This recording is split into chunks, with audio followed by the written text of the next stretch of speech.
Seja bem-vindo a mais um Conexão Cast, o podcast aqui da Conexão Primeira. Eu sou o Bruno e hoje eu estou acompanhado aqui do Júnior Menezes, também conhecido como Nil. E o Nil foi preletor do acampamento do Connect. Foi muito bom o tempo que a gente passou lá e hoje a gente vai ter um bate-papo bem legal sobre juventude aqui. Então, seja bem-vindo, Nil. Muito obrigado, uma alegria poder estar aqui com vocês, poder compartilhar um pouquinho aí do que a gente tem feito no nosso ministério. E poder te reencontrar, né, Bruno? Depois de algum tempo. Exato.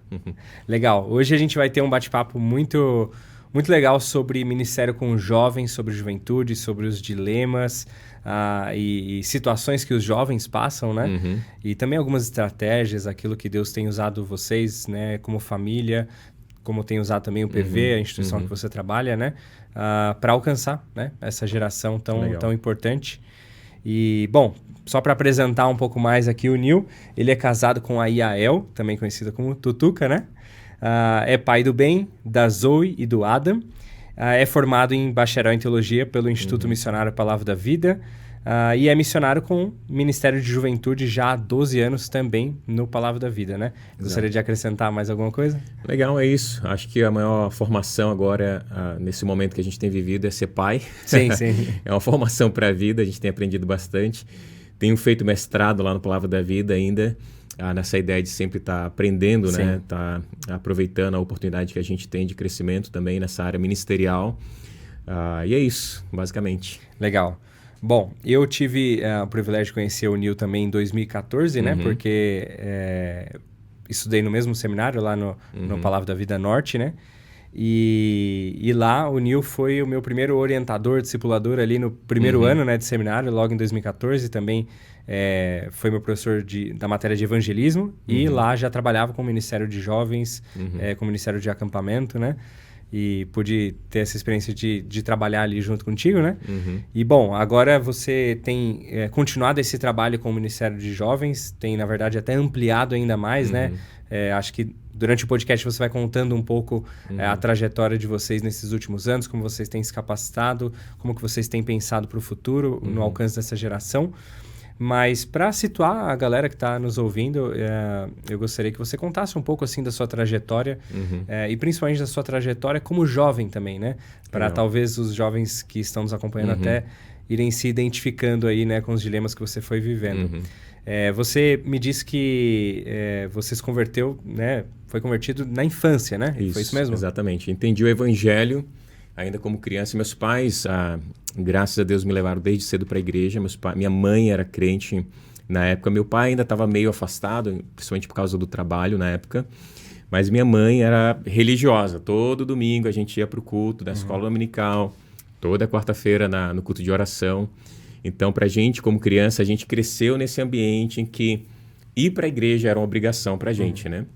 E eu não entendia muito bem por que eu tinha que ir com meus pais, por que eu não podia ficar em casa assistindo a corrida do Ayrton Senna, né? Domingo era dia de corrida do Ayrton Senna e eu tinha que ir para a igreja, enquanto que meus amigos estavam jogando bola, eu estava indo para a igreja no domingo. Mas foi interessante, foi num ambiente fora da igreja que me veio o entendimento real, pleno, sobre o que era o Evangelho. Então, foi no acampamento Palavra da Vida, né? Sim. Que é onde eu trabalho hoje, nesse Ministério Palavra da Vida. É uma missão internacional que tem mais de 80 países hoje, tem trabalhado com outras áreas. Sim. Mas uma delas é o Ministério de Acampamento, com a ideia de alcançar a geração, né? A nova geração, crianças, adolescentes e jovens, com o Evangelho de Cristo através de um ministério em que você vai para lá desarmado, né? Você não está indo para uma igreja, né, em que você sabe que você vai entrar, vai ter um culto, neutro, né? Você vai ter um culto das 7 às 10 da manhã. Você vai estar lá, cara, durante a semana, vai ter jogo noturno, vai ter brincadeira, trilha na mata. Então, para mim, aquilo era muito novo. Com 10 anos de idade, na época não tinha tantos acampamentos como a Palavra da Vida fazia. A gente via isso em filme, né? Aqueles acampamentos de verão e tal. Bem americano. Bem aquele estilo americano. E por ser uma missão americana, os caras trouxeram um pouquinho disso também para essa realidade nossa ali no norte. Imagina no norte, né? Algo inédito assim para a galera que ia para lá. E eu escutava falar do acampamento porque o cara que era o diretor, o Gary, que ainda é o diretor regional lá, ele frequentava a minha igreja. E aí ele deu uma bolsa para mim, para os meus irmãos e também para mais 2 amigos nossos que foram. E, cara, aquela semana para mim foi um divisor de águas no entendimento sobre o que era o Evangelho. Principalmente por ter a oportunidade de ver que o cristão também pode se divertir. Que o cristão também pode estar num ambiente de diversão saudável. Dar risada, ter amigos. E quando eu comecei a ver esse ambiente, falar, cara, isso aqui é o céu, né? Eu ouvia falar de céu lá na escola dominical. Sim, sim. E eu tô vendo isso acontecendo aqui. Então foi muito legal, porque dentro do Ministério Palavra da Vida, eles intencionalmente colocam um conselheiro no quarto junto com as crianças. Então, eu tinha 10 anos de idade, eu estava chegando ali já num ambiente religioso, né, vindo de casa. Eu digo religioso porque eu não vivia aquilo na minha vida, né, plenamente no entendimento do Evangelho. E eu fui para esse ambiente neutro, né, que você falou, para poder experimentar ali, através da vida de alguém que estava investindo em mim, andando comigo, me ajudando a entender depois que o preletor falava lá, cara, você entendeu o que ele falou? Cara, como que isso aqui se aplica à sua vida? Ninguém nunca tinha parado para fazer isso comigo. Pós-pregação, né? Exato, pós-pregação, eu voltava para casa, não entendia a pregação, não era falado de uma forma que eu entendia. Sim. E na escola dominical era aquele sistema de escola, né? Para mim era uma escola do domingo. Na segunda eu ia para a escola, do domingo eu tinha que ter escola de novo. Então, isso para mim era algo que eu comecei a entender com esse cuidado de alguém que andou junto comigo. Sim. E me explicou o texto bíblico, me ajudou a entender como que aquilo se aplicava de forma prática na minha vida. Legal. E no culto da fogueira, né, no Palavra da Vida, a gente tem um culto que a gente chama, a gente não cultua a fogueira, tá, gente? Mas é um culto que é ao redor da fogueira, que é também uma tradição americana, sim. Né, de fazer uma reunião ao redor de uma fogueira. E foi muito legal. Naquele dia, o pregador ele explanou o Evangelho, falou de forma clara, bíblica, e eu vi ao entendimento do que era o Evangelho. E foi tão real aquilo para mim, que o que eu vejo que realmente Deus falou ao meu coração e eu entendi o Evangelho foi a minha volta para casa. E voltar, e mesmo com 10 anos de idade, ver diferenças que aconteceram no dia a dia em casa, né? De entender o cuidado dos meus pais por mim, de poder arrumar minha cama, coisa básica, né? De uma criança que arrumar minha cama, cara, eu quero ir para a escola dominical no domingo, eu quero aprender mais do Senhor. Então, a partir daquele momento, Deus foi transformando a minha vida a ponto de começar a entender a importância do que eu precisava para a minha igreja local, né? Então, foi um start ali de algo que Deus começou a fazer no meu coração e também de forma exterior, através das minhas atitudes na escola, voltando para a escola, entendendo ali as minhas primeiras crises, né, do sim, do não para o pecado, né, as boas companhias, as más companhias. Então, eu cresci num ambiente, né, no meu bairro, que era um ambiente bem difícil, assim, pesado. Meus pais quase não deixavam sair de casa, porque era um ambiente pesado, assim, de droga, né, gente na rua, enfim, que era bem difícil. Então, eu cresci num ambiente muito protegido dos meus pais e sempre tinha oportunidade de sair, ver a realidade lá fora. Deus me dava a oportunidade de entender que eu deveria demonstrar com a minha vida, com o meu testemunho, como cristão, já fazer a diferença no ambiente onde eu estava. Então, esse foi mais ou menos o começo ali da minha trajetória através do Ministério de Acampamento. Legal. Eu acho que até uma dica que fica para nós que somos pais é fazer de forma intencional isso que acontece em acampamento, esse conversar com os filhos sobre a pregação, sobre o estudo pós, exato, né? Exato. Você entendeu? Acho que isso ficou até uma dica assim. Eu acho que tem muito ministério, né, que já tem se preocupado com isso. Acho que, claro, os pais são essenciais nesse processo da educação, o discipulado dos filhos, né? Eles são os primeiros responsáveis para que isso aconteça, né?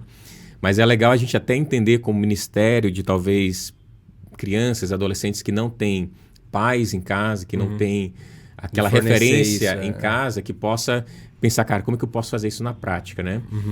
A gente tem os pequenos grupos hoje, por exemplo, né, cara? Sim. Você divide, terminou a pregação, cara, divide em pequenos grupos ali, 5, 6 pessoas que vão sentar juntos, sempre o mesmo grupo e sempre na prestação de contas, né? Sempre na aplicação do texto.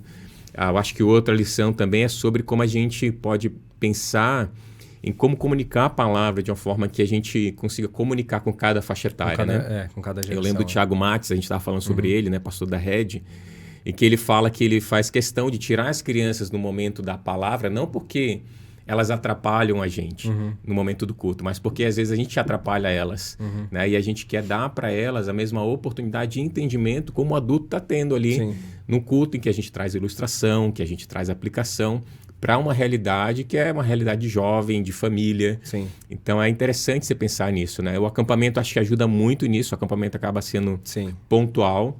Então, marcante ali, né? Marcante na vida de quem vai, né? Quem toma a decisão. Mas o como continuar fazendo isso, né? Na vida da criança, adolescente e jovem é um desafio para a gente pensar. Sim, como igreja, como família, ministérios, né? Exatamente. Legal. E, bom, então você começou a crescer ali junto com a igreja, com certeza participando dos acampamentos do Palavra da Vida, né? E também ali junto com a sua família. E aí chegou a época da sua juventude.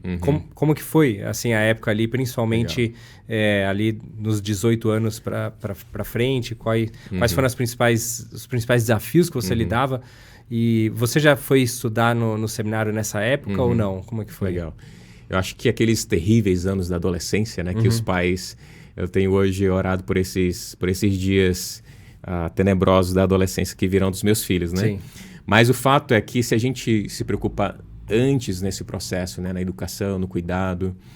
eu estava vendo uma matéria esses dias, né? De vários pastores, pais preocupados com os adolescentes que estavam indo para a faculdade, estavam se desviando na faculdade, né? Sim. Tem um grande percentual, né? Várias pesquisas falando sobre isso.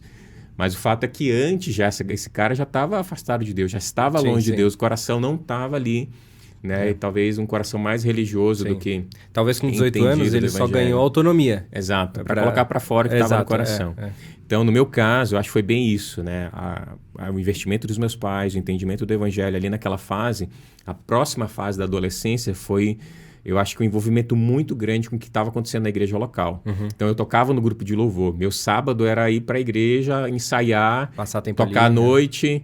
E aí, sair à noite com os amigos da igreja. Então, domingo de manhã, tinha que tocar na escola dominical. Sim. Então, a minha rotina de final de semana, que é onde tem os maiores problemas para o adolescente. Tentações para o adolescente. Você passava num ambiente seguro, assim. Quer sair com os amigos, quer ir para a festa. Eu estava num ambiente seguro, exatamente. E nessa fase, entre adolescente e jovem, eu acho que o que me ajudou muito, não que eu não tive crise, não que eu não tive guerra contra o pecado, contra o meu próprio coração, meu desejo, né? A nossa carne. A gente está naquela fase que os hormônios estão à flor da pele, né? A gente... E o inimigo, o mundo está preparado para arrebanhar a gente nessa fase, né? Em que você está na escola, as oportunidades vão acontecer. Ensino médio está aí para isso, né? A galera... Imagina uma galera longe dos pais, né? E aí se encontrando juntos para poder colocar para fora aquilo que é o desejo do coração, né? Mas nessa fase, o que me ajudou muito foi a sempre ser claro com relação ao que eu acreditava, a minha fé. Então isso me protegia de certa forma, porque se os caras já sabiam desde o começo que eu era crente, que era um cristão, geralmente quando a galera estava planejando festinha, sair com os amigos, ou estava rolando uma piada suja, geralmente eles sabiam que era crente. E naquela época ainda, não sou tão velho assim, mas existia uma época ainda que o crente ele era meio escanteado assim das coisas. É o crente e tal. Não tinha tanto crente como a gente tem hoje, né? Talvez mais nominais do que realmente vivendo o evangelho, mas a gente não tinha tanto quanto. Mas eu lembro que naquela época, por situações de eu já me apresentar como cristão, falar que, né, que já deixar isso claro, já ajudava a separar essa... Mas eu tive a oportunidade também de ter bons relacionamentos, mesmo estando num meio difícil como esse, né? E eu acho que é exatamente o nosso papel como cristão, né? Ser luz em meio às trevas. Sim. Eu não ia pra festa com os caras, eu fazia questão de me posicionar, mas, cara, se fosse para jogar uma bola, se fosse para tá dando risada de algo que era saudável, se fosse para lanchar junto, eu tava lá com os caras. Eu tinha uma roda de amigos que era uma roda de amigos que não eram crentes, mas que eu estava ali no momento em que eu estava me colocando à disposição para os caras verem como que era um cristão também na prática, como era um testemunho de cristão. Ou seja, você não se isolou também. Exato, eu acho que mas vivia como luz ali. Exato. Então, para você que é jovem hoje, né, talvez está numa faculdade e sente essa pressão, eu acho que é legal você se posicionar assim. Mas é legal você também não criar um ambiente que você se isola. O que acontece é que muitas faculdades têm trabalhos hoje com cristãos. E acaba que a galera se isola fazendo, cara, vamos fazer um culto, então... Cara, é legal, faz isso, mas não deixa de se relacionar com a galera, de ter um bom ambiente, de você ouvir também. Porque se você quer falar do evangelho, você tem que estar disposto a ouvir também. Quais são as crises, quais são os problemas, os dilemas dessa galera. E se você não anda junto com eles, dificilmente você vai conseguir dar respostas para ele. Talvez você está dando uma resposta para uma pergunta que não existe. A gente sabe que o evangelho vem para responder qualquer pergunta e vem para ajudar, né, a transformar a vida da pessoa, mas a forma como você comunica, isso é importante também. Então, eu lembro que muitas vezes, claro, caí em pecado, tive dificuldades, né, em vários momentos, mas eu lembro nesse ambiente, né, em que a gente está lá para ser luz, Deus me deu a oportunidade de dar um bom testemunho nesse sentido de, cara, legal, eu estou aqui por uma razão também. E foi uma fase também que Deus me deu a oportunidade também de servir a minha igreja local. A gente tinha uma congregação que ficava afastada quase que uma hora e meia da minha igreja. E a gente fazia EBF, a gente ia para lá no final de semana. E esse ambiente de serviço, né, quando não tem ninguém vendo você, você sabe que você está lá, né, numa congregação fazendo um EBF para a criançada. Cara, você sabe, você está lá porque você entende o seu propósito. Sim. Então, essas oportunidades que Deus me deu, e depois eu comecei a ir como voluntário também para o acampamento do Palavra da Vida para servir, né? E aí você serve em diversas áreas. Nem sempre é o que você gostaria de fazer, né? Sim, nem sempre você está lá no programa, dirigindo o programa, microfone na mão. Exato. Muitas vezes você está lá limpando o banheiro. Lavando louça. Por um cara que nem faz ideia de quem foi que lavou aquele banheiro. Mas tudo aquilo comunica sobre algo que é importante para a gente, como receber bem essa pessoa, como cuidar dessa pessoa. Então, eu acho que esse ambiente de servir, de estar numa igreja local que estava já me puxando para, cara, como que a gente pode estar junto com você nesse teu preparo e entendimento do que a sua vida vai comunicar para o mundo, né? E aí tem a ver com a vocação, né? Sim. E aí foi onde Deus começou a trabalhar no meu coração o próximo passo da minha fé, né? Da minha jornada com Ele, que foi a minha vocação. Então, quando eu estava chegando naquela fase já do final de ensino médio, eu comecei a pensar, cara, o que eu vou fazer da minha vida? Então, tinha muitas áreas que eu imaginava trabalhando, mas eu falava, cara, o lugar onde eu me sinto realizado hoje é servindo ao Senhor. Então, isso era muito claro. Final de temporada de acampamento, cara, 3, 4 semanas trabalhando, feito louco, dormindo tarde, acordando cedo, super cansado, voltando para casa. Eu lembro várias vezes, cara, mas voltando com o senso, cara, eu tô cumprindo o meu propósito, sabe? Era de investir, gratificante, né? Exatamente, de investir na vida de um Zé Droguinha que foi para acampamento, deu trabalho, cara, mas no culto da fogueira o cara foi lá e tomou uma decisão, falar, cara, Senhor, valeu a pena, sabe? Então eu me sentia muito realizado nesse ambiente de serviço. E em 2005, eu fui para um vocacional lá no Palavra da Vida, eu já estava ali com 18, 19 anos, exatamente nessa fase da vida que a decisão precisa ser tomada, quais vão ser os próximos passos. Eu lembro que o preletor era o Lincoln, que era um diretor de acampamento muito conhecido no Brasil naquela época. E eu lembro de claramente, cara, o Senhor, também no culto da fogueira, me ajudar a entender que o próximo passo da minha vida era servindo a Ele de tempo integral. Então, entreguei a minha vida num culto da fogueira e a vocação também, entendimento de vocação, de futuro, do que eu faria com a minha vida também foi nesse ambiente. Legal. Então, a partir dali, Deus já foi me ajudando a entender, cara, eu quero usar minha vida, meus dons, talentos para o ministério de forma integral. Legal. E, bom, então aí você estudou lá no Palavra da Vida, casou, teve os primeiros passos ministeriais lá também, então, né?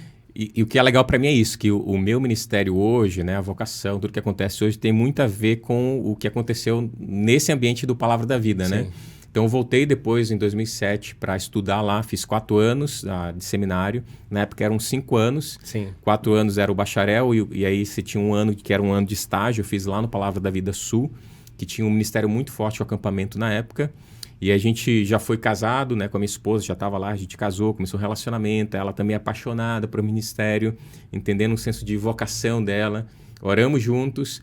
Acho que isso é legal, importante para você também, jovem, hoje, né? Com quem você vai começar um relacionamento. Eu acho que isso define muito também os teus passos com relação até onde você pode ir, talvez até onde você vai ser privado de ir. Porque às vezes você está sonhando com o ministério, às vezes você está sonhando em ser um cristão relevante no teu ambiente. Talvez você casa com alguém, ou um descrente, né? Ou alguém que não é comprometido, né? As mulheres, né, que tem o homem como líder hoje, né? E precisam de alguém que seja referência em casa. Talvez não tenham esse líder hoje, porque lá atrás, né, foi uma escolha talvez que não se pensou. Cara, o cara é lindo, o cara tem um super potencial, mas o cara não era crente, né? Então isso para mim foi muito importante nesse processo. Cara, eu quero casar com alguém que tenha no coração o ministério, que saiba que de vez em quando eu precisar sair final de semana, eu vou estar fora, que a gente vai estar investindo nossa vida no ministério, que a gente vai estar passando por dificuldades, apertos financeiros às vezes, né? Por ter que viver de sustento. E a Tutuca foi essa pessoa. Deus trouxe ela. Ela também cresceu nesse ambiente de ministério, serviu por vários anos como voluntária na PVSul, fez seminário junto comigo. E depois disso a gente falou, cara, então vamos embora, vamos começar o nosso ministério juntos. E aí foi depois do ano de estágio que a gente fez na PVSul, passamos um ano fora ainda. E esse ano fora pra gente foi muito legal. A gente passou um ano na Alemanha, entre Suíça e Alemanha. E foi um ano que a gente viu, cara, realmente a gente tem o nosso coração no ministério. Porque a gente estava vivendo num país super seguro, ganhando bem. A gente estava trabalhando na Chamada da Meia-Noite, que é a missão que os pais da minha esposa trabalham, são missionários. Eles têm um hotel lá, que é um asilo para idosos, 5 estrelas, né? Eu estava trabalhando na cozinha, ela trabalhando, cuidando dos idosos. Estava ganhando bem e tudo mais, mas, cara, todo final do dia a gente voltava para casa e falava, cara, não é isso que a gente quer para nossa vida. E a gente estava convicto que a gente queria voltar para o Brasil, queria estar no ministério, trabalhando com juventude. Legal. E foi um ano que Deus nos deu para ter essa segurança. E aí a gente voltou em 2012, a gente começou o nosso ministério ali na Palavra da Vida Norte. Legal. Bênção. Bom, partindo até agora para falar sobre os dilemas que a juventude lida, né? Eu sei que eu quero até que você compartilhe aqui algumas das estratégias que vocês têm desenvolvido lá no PV e no ministério de vocês como um todo. Mas quais você enxerga que são os principais dilemas que os jovens têm vivido hoje? Você falou aquela questão das perguntas que a gente tem que responder as perguntas que o pessoal faz, né? Quais você acha que são as principais perguntas que o jovem faz hoje, os dilemas que ele vive, né? Que a gente, talvez, como igreja, né, precisa se atentar para responder, né? Legal. Eu acho que hoje, né, está muito em voga falar sobre saúde mental. Eu acho que hoje, para a nossa geração, talvez a geração anterior não teve tanto problema com isso, porque era tudo muito velado, né? Eu acho que hoje também, o advento da tecnologia, redes sociais, eu acho que...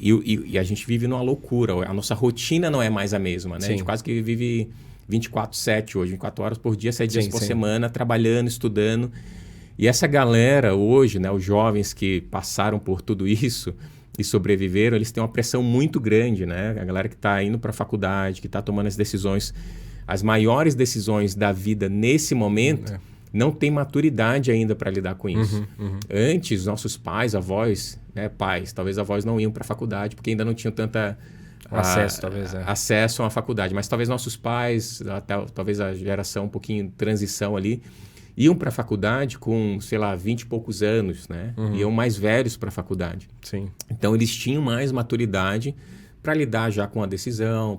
E hoje não, essa pressão já vem a partir de 14, 15, tu já tem que estar pensando, porque daqui 2 anos tu vai terminar o ensino médio, tem que saber qual é a faculdade.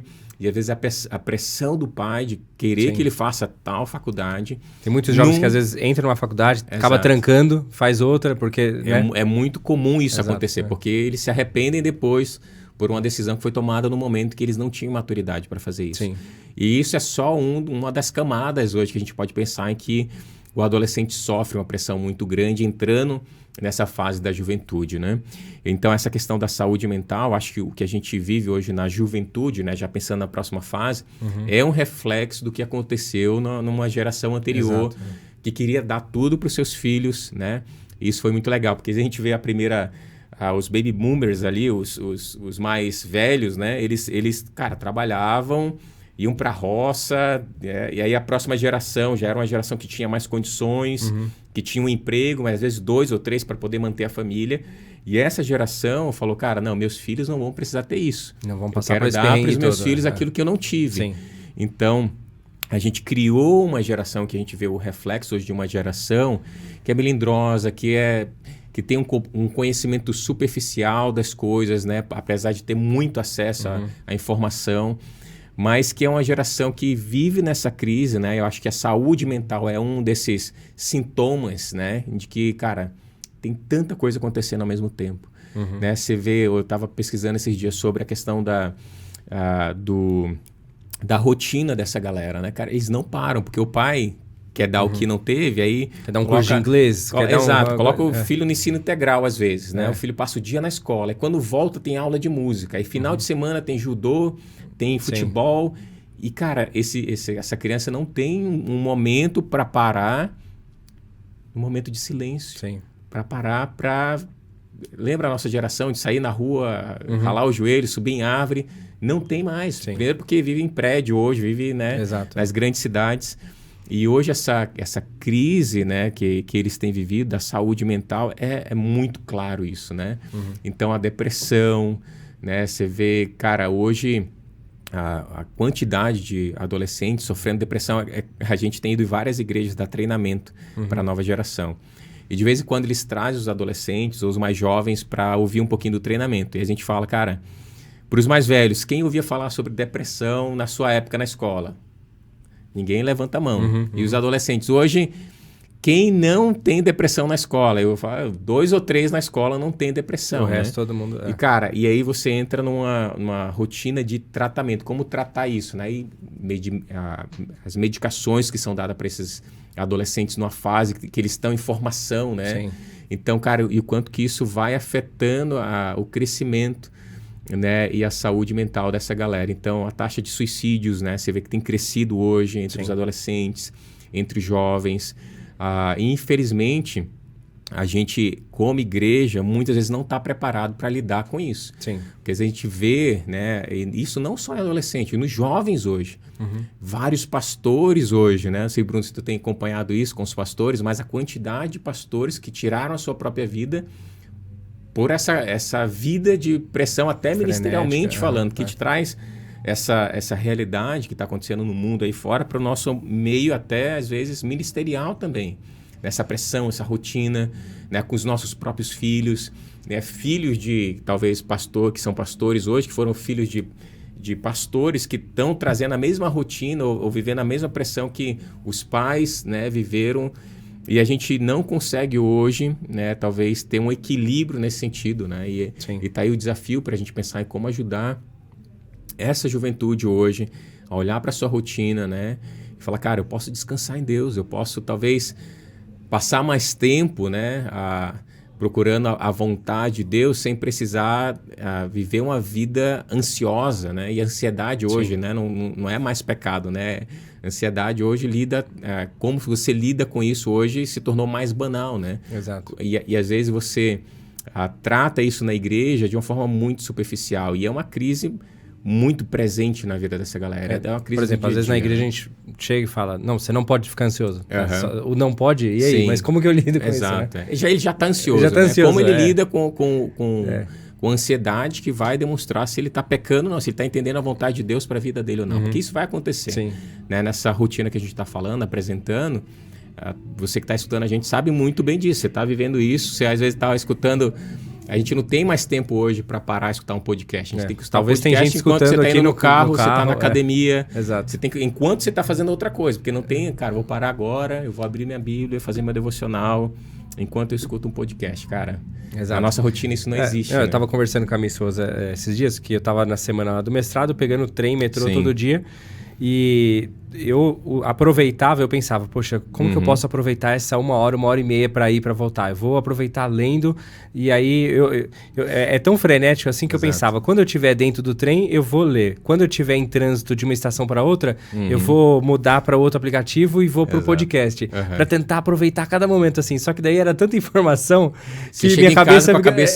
eu chegava lá para aula, eu tinha escutado uma pregação, lido um livro da matéria, um monte de coisa, minha cabeça não parava. E a gente aprendeu nasceu viver assim. A gente é uma geração multitarefas, né? Você abre a aba, o teu computador tá cheio de abas, e a gente é acostumado a fazer isso. Exato. E um reflexo disso é a nossa vida também. A gente é acostumado a viver essa vida em que tem um monte de coisa acontecendo em paralelo, né? Sim. Então, é como a gente pensar como líderes, né? Pais, como líderes de uma geração que está aí vivendo esse dilema, cara, como cuidar dessa galera, sabe? Como trazer a palavra de Deus para trazer essa paz que excede todo entendimento que Paulo fala em momentos como esse, sabe? De crise, de escolhas, de pressão. Sim. E saber também viver isso de uma forma prática, sabe?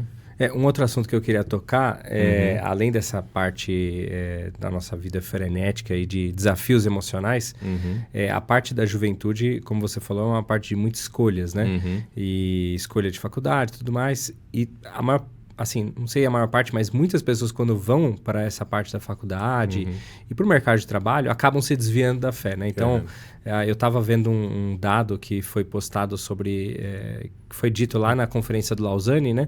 Eu não lembro a porcentagem, mas que a maior parte das pessoas que saem da igreja geralmente saem nessa fase.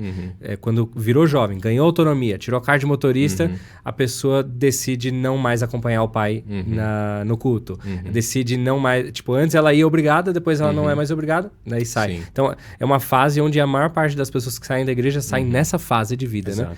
O que você pensa sobre isso e tem visto? Eu acho que isso é um pouco sobre o que a gente falou antes, até tem a ver com a minha vida também, sobre a fé dos pais, né? Você está vivendo a fé, uma realidade que não faz parte ainda do teu relacionamento, porque o que a gente vive hoje com Deus é um relacionamento, e se o adolescente jovem não entende disso, você vai acabar criando um adolescente, um jovem que está vivendo uma vida religiosa. Dependente da fé dos pais, não da individual dele com Deus. Né? Legal. E aí a responsabilidade dos pais e da gente, talvez, eu falei um pouquinho antes também, de sermos líderes de jovens ou adolescentes que talvez não tenham essas referências de pai em casa, de fazer talvez o que a geração anterior não fez.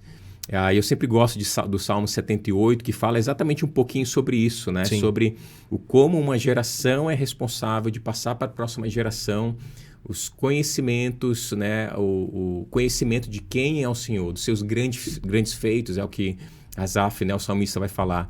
Nós não encobriremos isso da próxima geração, nós contaremos a eles os grandes feitos do Senhor.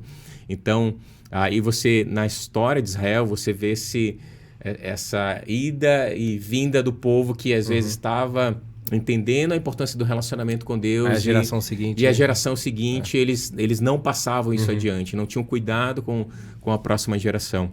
Então, hoje o nosso maior dilema, talvez até pensando em nós como líderes, cara, como fazer esse cara que está aqui sentado no culto de adolescente, no culto de jovem, não sair daqui sem entender que aquilo, cara, é para a vida dele, é prático aquilo também, né? Aquilo tem a ver com a eternidade dele, não tem a ver apenas com o que está acontecendo aqui no dia a dia, mas é a eternidade dele que está sendo afetada por isso. Sim. Então, quando ele está seguro disso, né, ele com toda certeza vai estar pronto para ir para qualquer ambiente, né, e ser bênção em qualquer ambiente, né? Sim. Ser um representante de Cristo em qualquer ambiente, como Paulo fala que nós somos embaixadores de Cristo, né? Cara, eu vou ser embaixador de Cristo lá na minha faculdade, no mercado de trabalho, aonde quer que eu vá. No primeiro emprego ali. No primeiro emprego. Então, isso começa no dia a dia, aqui, no discipulado, é andar junto. E eu acho que talvez aonde a gente peca, Bruno, nesse processo, é no discipulado, porque às vezes a gente é muito bom em evangelizar as pessoas, a gente fala do evangelho, a gente tem a nossa teologia muito bem firmada sobre como que é o processo do entendimento do evangelho, mas o próximo passo, que é, cara, andar junto com esse cara, ligar para esse cara para saber se está tudo bem, perguntar se ele fez o devocional dele, tá junto para entender aquelas perguntas que são os dilemas daquela pessoa, não é do fulano, não é do ciclano, não é da multidão. Específicos dele. É dele. Sabe, dele saber que tem alguém preocupado com ele, andando junto com ele. A gente tem dentro do nosso Ministério com Juventude, um curso, talvez eu vou falar um pouquinho mais lá na frente sobre isso, mas que a gente chama de Gap Year. É um ano que, antes de ir para a faculdade, o adolescente vai para lá com a gente, no Palavra da Vida, e passa um ano com a gente interno. E a quantidade de adolescentes que estão nesse ano ali, né? Nessa transição, né? Nessa transição, indo para a faculdade, que chega ali, os pais acham que são crentes, mandam eles para lá no entendimento, cara, eles vão crescer no relacionamento com Deus. E eu dou aula de evangelismo lá também para eles. E numa das primeiras aulas eu peço para eles escreverem um testemunho pessoal de vida deles. Que Deus fez na vida deles. Que Deus fez, é. como que foi o entendimento do evangelho. E eu explico como é que tem que fazer, e eu dou o tempo para eles, e eu saio olhando, né, a galera que está escrevendo no computador. Cara, vários parados assim, com a folha em branco. O que eu vou escrever, né? Com a folha em branco, porque, cara, não entendeu ainda o evangelho, não tem um relacionamento com Deus. E o que acontece é que esse menino que estava lá em casa, a mãe achava que ele estava indo para um curso para estreitar o relacionamento com Deus. Talvez é para começar. Ele está indo lá para começar o relacionamento com Deus. E teve um menino que veio falar comigo.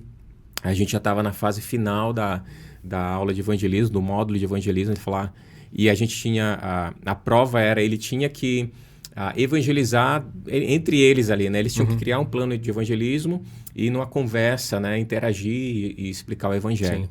Eles foram treinados para isso. E aí aquele cara... Eu vi, né, a galera se reunindo e ele tava, cara, com um olho cheio de lágrimas, assim. Aí eu olhei pra ele e falei, cara, tá tudo bem? Ele falou, preciso conversar com você. Eu falei, cara, vamos lá pra fora, a gente vai conversar. E aí ele falou, cara, eu não consigo, Nil, eu não consigo, cara. É algo que não faz parte da... Eu não acredito nisso. Não vai ser verdadeiro. Não vai ser verdadeiro.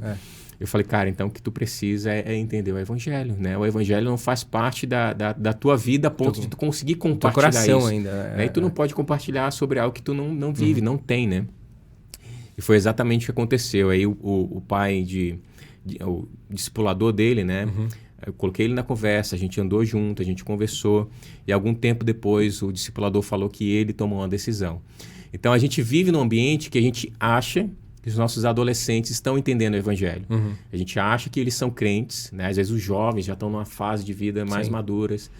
Mas, cara, não é. É uma vida religiosa, é uma vida que exatamente você falou antes.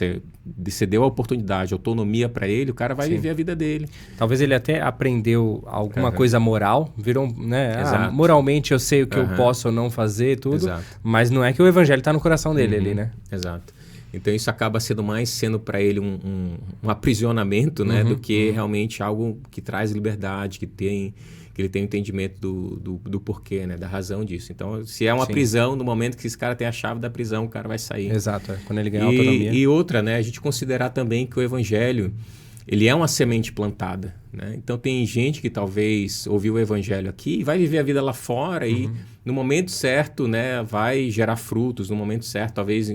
Eu lembro da minha cunhada, né? Eu tenho uma cunhada, cresceu num ambiente missionário, os pais missionários, todos os filhos entendendo o evangelho, eles são em 7 irmãos, né? A minha esposa é a 6ª de 7. E ela era uma das irmãs mais velhas dela, e ela saiu de casa com 17, 18 anos, aproveitou a vida, curtiu a vida como tinha que curtir, casou com um cara, na verdade se juntou com um cara, veio para São Paulo, estavam super bem, financeiramente falando, e assim, as irmãs, a família já tinha de certa forma desistido de falar, cara, vamos cobrar a Raquel de alguma forma, vamos colocar ela na parede. Eles já tinham feito a parte deles nesse processo, né?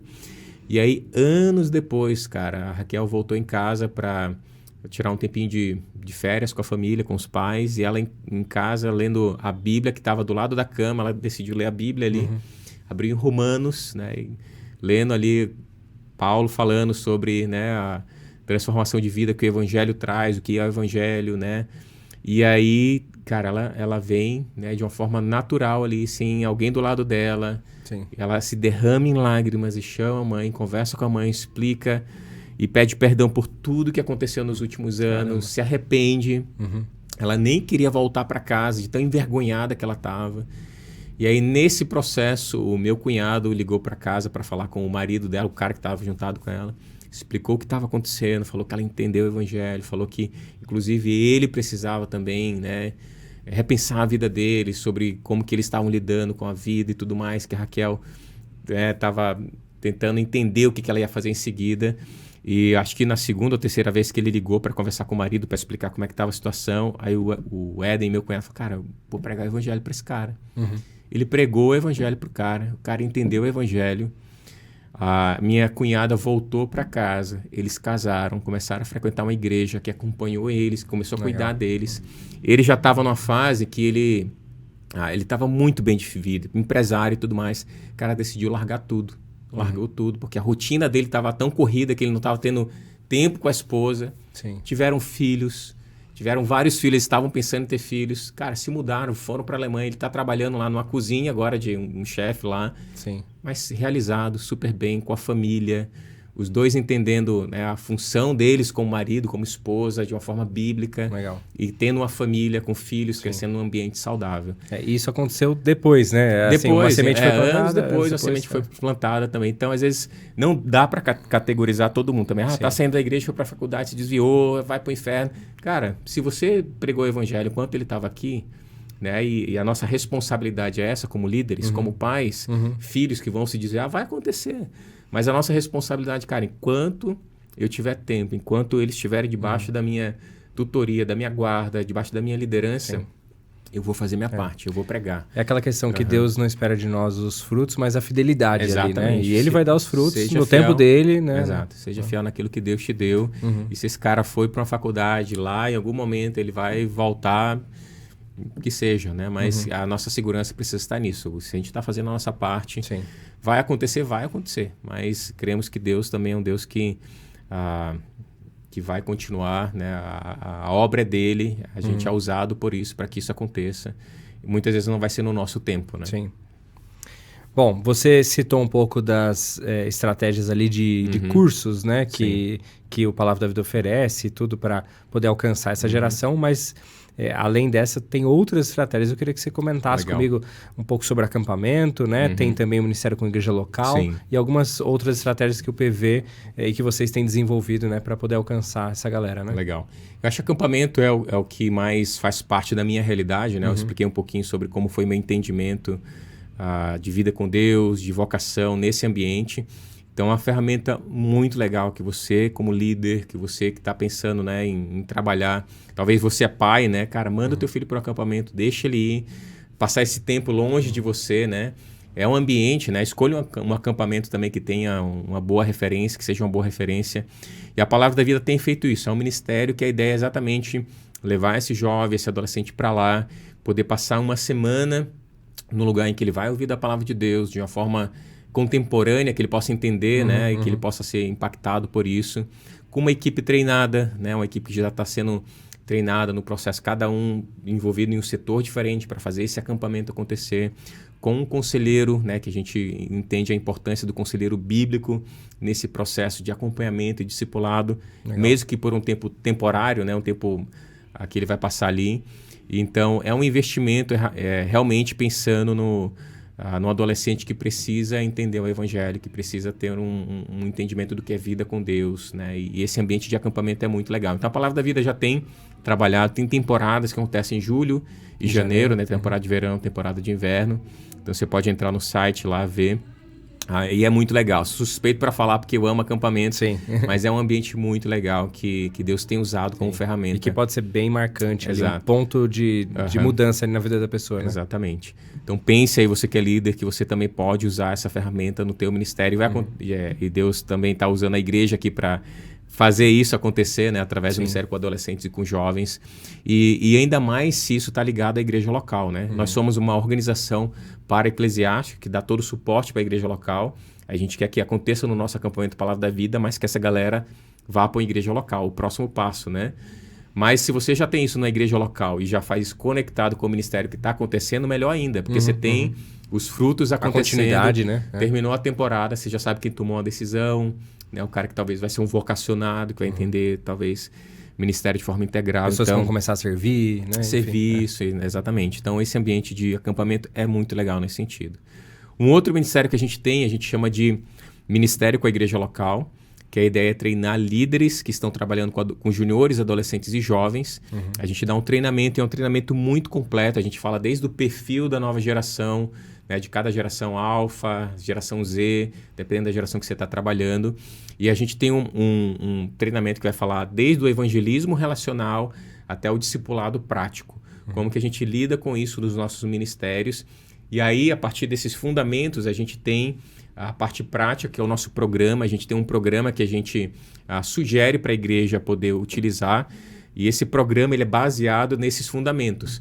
Então, entendendo a importância do fundamento, você vai entender, cara, como eu posso comunicar isso no meu programa. Então, a gente ajuda o líder a pensar nisso, e a gente tem um currículo para 5 anos. Legal. Aí a ideia é, a cada fase, né, o adolescente chegou ali, os 5 anos que ele está naquela fase de adolescente, ele vai ter currículo para poder trabalhar diversas áreas, diversos assuntos específicos, e aquele líder também vai poder ter a tranquilidade de ter um bom material bíblico, né, coerente com o que está acontecendo com a geração, e para cada faixa etária também. Então, a gente oferece esse treinamento e esse suporte também com o nosso material, currículo. A gente tem uma plataforma que é um gestor ministerial para esse cara poder envolver a equipe dele, dividir a equipe dele, fazer um organograma. Então, legal. A ideia é realmente de organizar o teu ministério com a nova geração e ter um material bom, de qualidade também, para poder ensinar a nova geração. Então, esse ministério chama Ministério com a Igreja Local. Se você quiser, tem interesse em entrar em contato com a gente pode ir na igreja, pode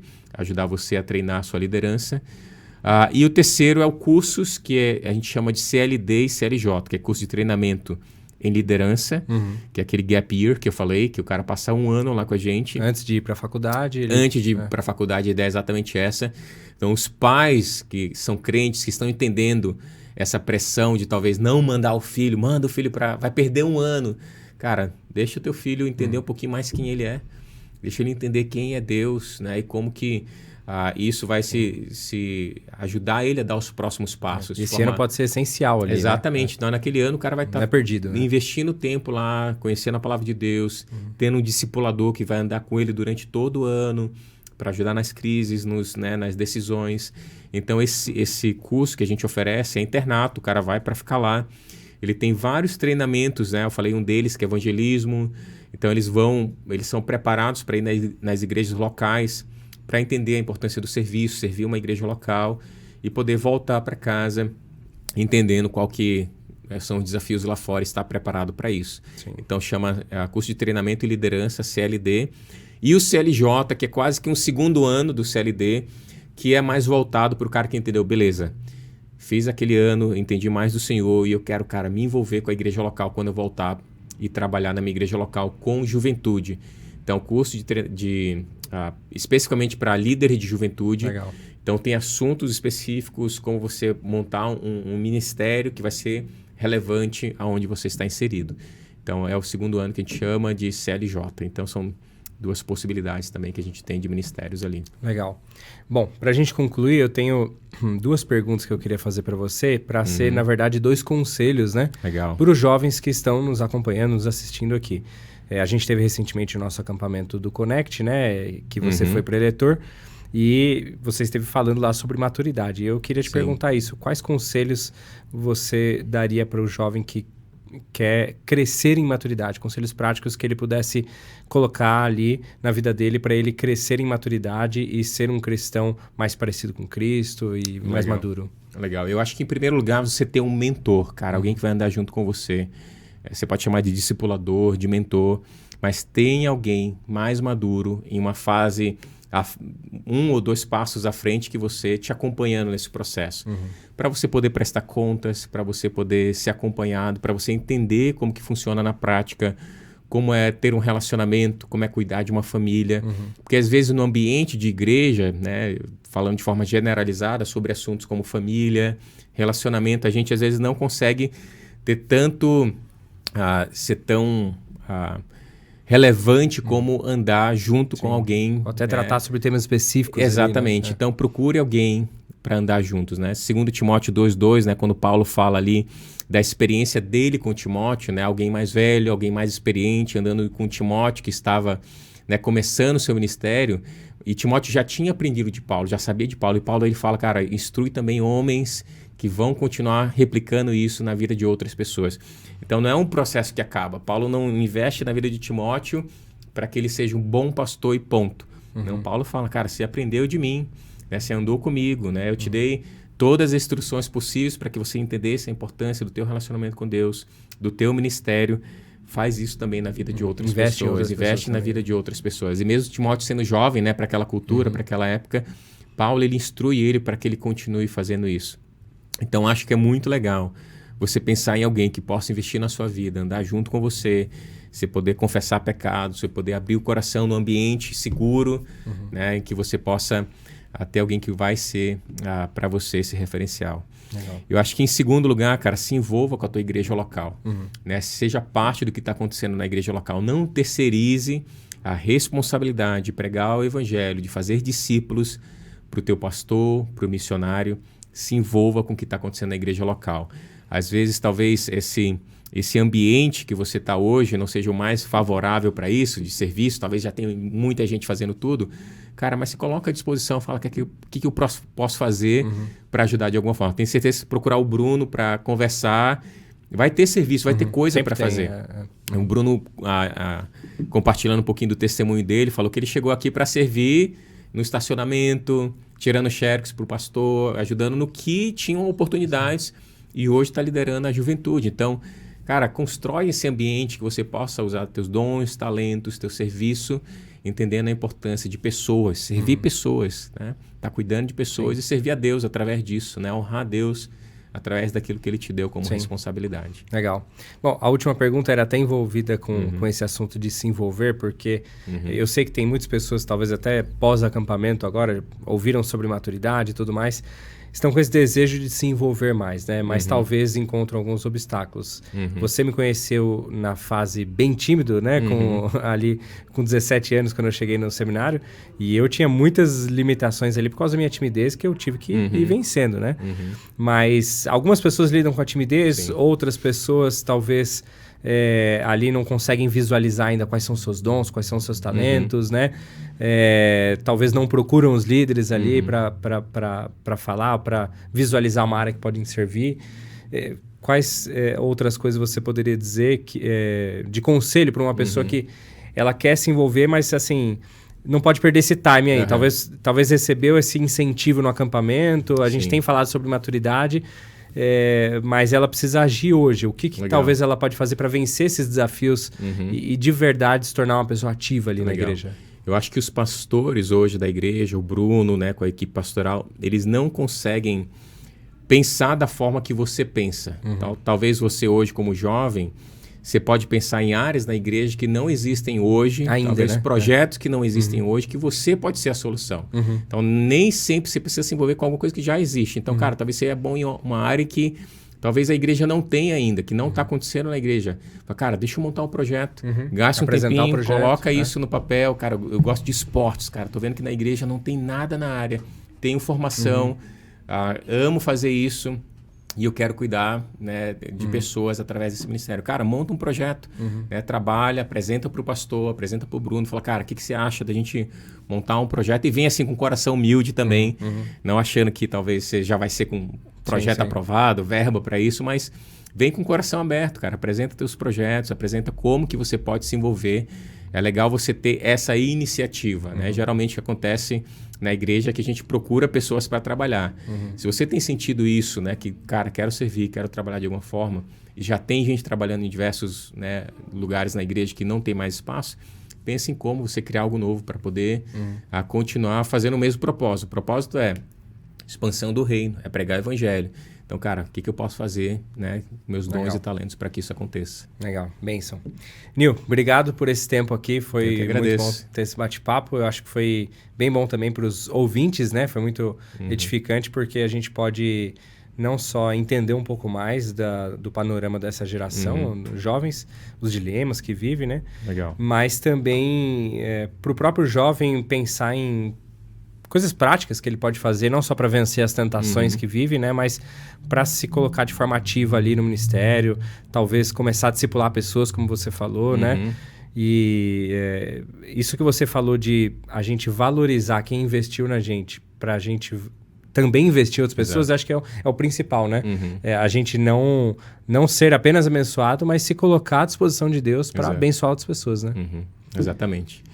Muito bom, Bruno. Acho que é isso. Acho que o maior legado que a gente pode deixar é esse, né? Para você como pai, para você como líder, é você viver essa vida de fidelidade ao que Deus deu para você como vocação, né? De pregar o evangelho, cara, de falar a tempo, fora de tempo, seja na tua faculdade, seja no teu mercado de trabalho, Deus te colocou ali com a razão, com um propósito. Então, seja a luz nesse ambiente onde Ele te colocou. Amém.